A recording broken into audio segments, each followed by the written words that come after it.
Una cuarta fuente del derecho procesal lo constituyen los autos acordados. Los autos acordados son, sin duda, una fuente propia del derecho procesal y que no existe en otras ramas del derecho, porque vendría siendo, si ustedes quieren, una manifestación de la potestad reglamentaria de los tribunales superiores de justicia para regular materias que son propias de la organización judicial.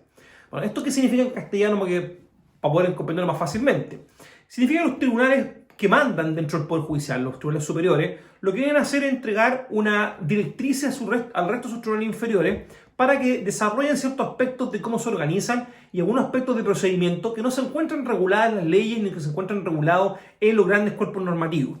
¿Y eso por qué? Porque efectivamente, por mucho que uno quiera, siempre que la ley regule todo, hay espacios donde no hay posibilidad de regular y en este caso los autoacordados vienen a ser lo que, como dijimos, una especie de símil, una especie de parecido con los reglamentos que emite la autoridad administrativa, por ejemplo, que regula al aparato público.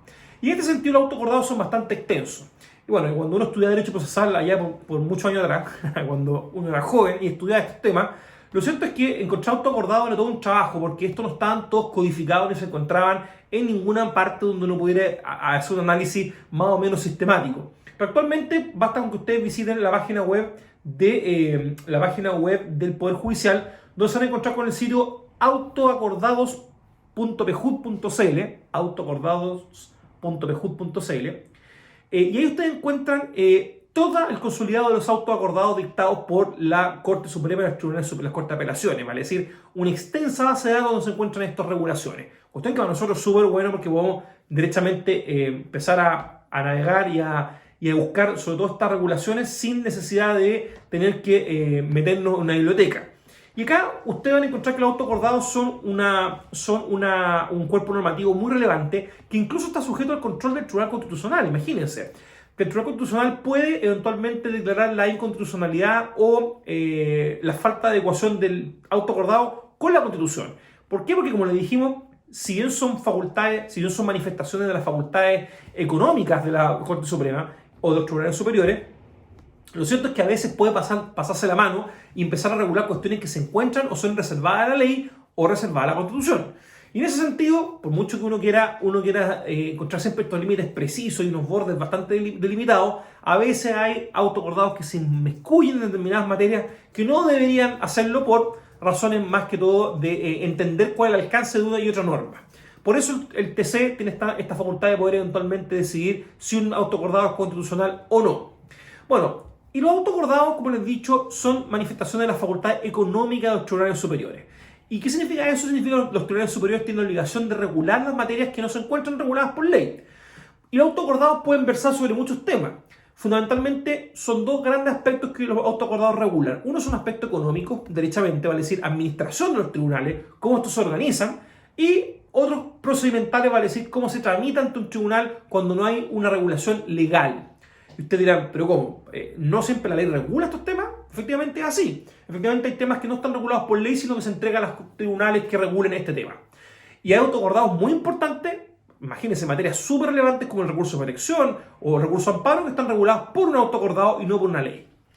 Y piensen también que, y sin ir más lejos, en estos periodos de emergencia sanitaria, la Corte Suprema acaba de dictar el auto 42 que es en 2020, que es el auto que regula la tramitación en estos momentos de cómo se va a llevar a cabo y cómo se van a organizar los tribunales en esta época de emergencia sanitaria. Vale decir, incluso en esta época tenemos autoacordados de esta semana, los cuales se han puesto a organizar cómo el tribunal se va a resolver. Porque como nosotros sabemos también, por mucho que uno quiera que las leyes regulan todo, crear una ley es un proceso lento, ya donde interviene el Poder Ejecutivo y el Legislativo, y que puede demorar meses, incluso años de tramitación, incluso sin resultado, y en cambio esta potestad reglamentaria es más ágil, vale decir, basta que se junte el pleno de una corte y resuelva una materia en un determinado sentido.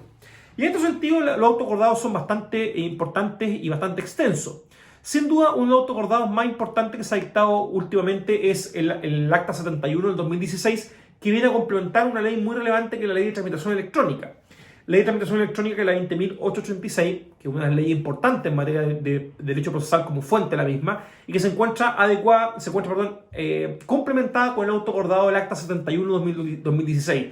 la cual esta Acta 71/2016 viene a regular cómo se tramita ante tribunales con tramitación electrónica, que es bastante importante porque, como vamos a ver en el segundo semestre en el curso No más común a todo procedimiento, es sin duda una fuente directa de derecho procesal, ¿vale? Es decir, si uno no sabe el contenido de estas actas, difícilmente va a poder entender cómo funciona, tramita ante un tribunal, porque muchos de los pasos procedimentales no están regulados por las leyes. No está regulado ni por la ley de tramitación electrónica ni por los códigos, sino por esta acta que ha ido precisando los aspectos. Usted se puede dar cuenta entonces que es muy relevante un auto acordado como una fuente de estudio del derecho procesal. Y como les digo, si ustedes quieren estudiar en mayor detalle autos acordados, lo pueden encontrar entonces en este sitio web del Poder Judicial, que los tiene todos condensados y de un fácil acceso y estudio. Otra fuente del derecho procesal la constituye también, y entrando podríamos decir, a las fuentes menos rígidas, menos directas, la constituye la costumbre. Y la costumbre, como lo sabemos nosotros, muchas veces se dice, y esto es como un rosario que se repite por todo estudiante de derecho: la costumbre no constituye derecho salvo que la ley expresamente se remita a ella. Cuestión que en definitiva es una declaración de principios que establece el Código Civil a propósito del efecto de la costumbre, pero que es una cuestión que en materia procesal tenemos que ir precisando un poco.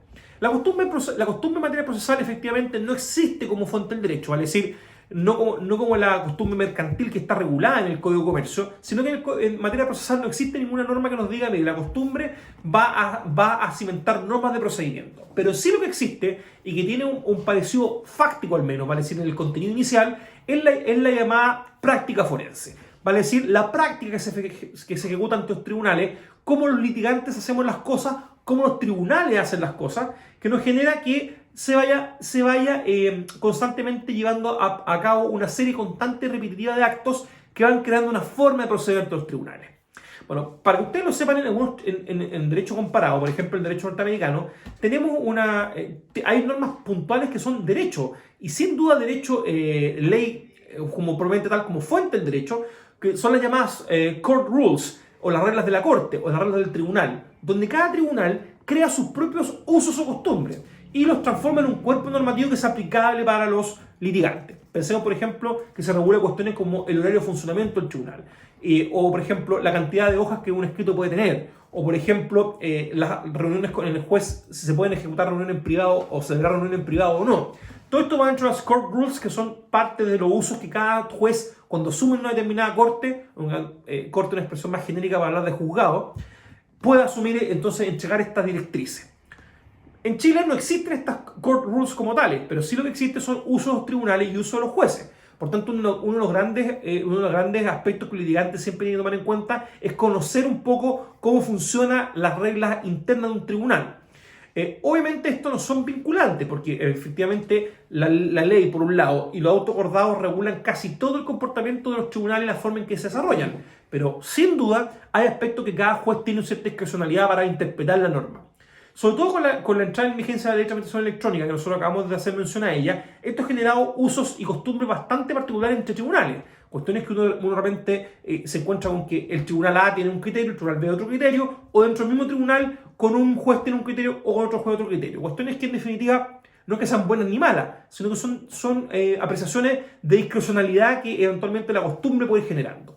Lo mismo para los litigantes. Los abogados generamos costumbres de cómo se los tribunales se tramita. Cuestión que, como les digo, no son fuente del derecho procesal, pero sí inciden en que eventualmente pueden crear normas o formas de comportamiento que incidan después en la generación de una norma de conducta.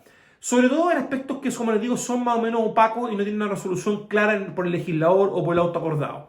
Entonces, hablar de costumbre tiene más este sentido en el derecho procesal, no en el sentido tradicional de la costumbre mercantil, por ejemplo, que es una forma en que las cosas se vienen haciendo y que tiene que estar graficada en un documento más o menos oficial a través de una determinada ritualidad que establece el Código de Comercio, sino que acá en materia procesal existe esta manera de ser fuente del derecho procesal a través de la creación constante de normas de comportamiento de los tribunales y de los litigantes, que en definitiva va generando formas de cómo proceder dentro de ciertos márgenes muy reducidos en el sistema. Otra fuente del derecho procesal, de aquellas menos duras, sin duda, la constituye la voluntad de las partes. La voluntad de las partes o las convenciones también son fuente del derecho procesal, pero de una manera más restringida. Y generalmente, ¿por qué? Porque cuando el derecho procesal generalmente, como nosotros lo dijimos respecto a la característica del derecho procesal, era un derecho compuesto por normas de orden público, vale decir, normas que no son cedibles por las partes no pueden renunciar a su aplicación. Vale decir, no hay una voluntariedad en cuanto a decir si la norma va o no, si la acojo o no, sino que debe aplicarse porque está decidida por el legislador a través de un acto de autoridad.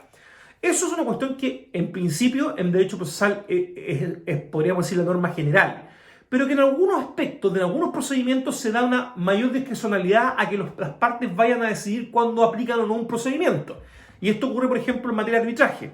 En el arbitraje, en determinado tipo de arbitraje, como lo vamos más adelante, el árbitro, que es un juez designado por las partes, con una suerte de priorización de la justicia en determinado aspecto, permite que las partes le entreguen las reglas de procedimiento que quieren, como quieren tramitar. Cuestión que obviamente lo que nos hace es decir que la voluntad de las partes entrega al árbitro la forma de que tiene que resolver.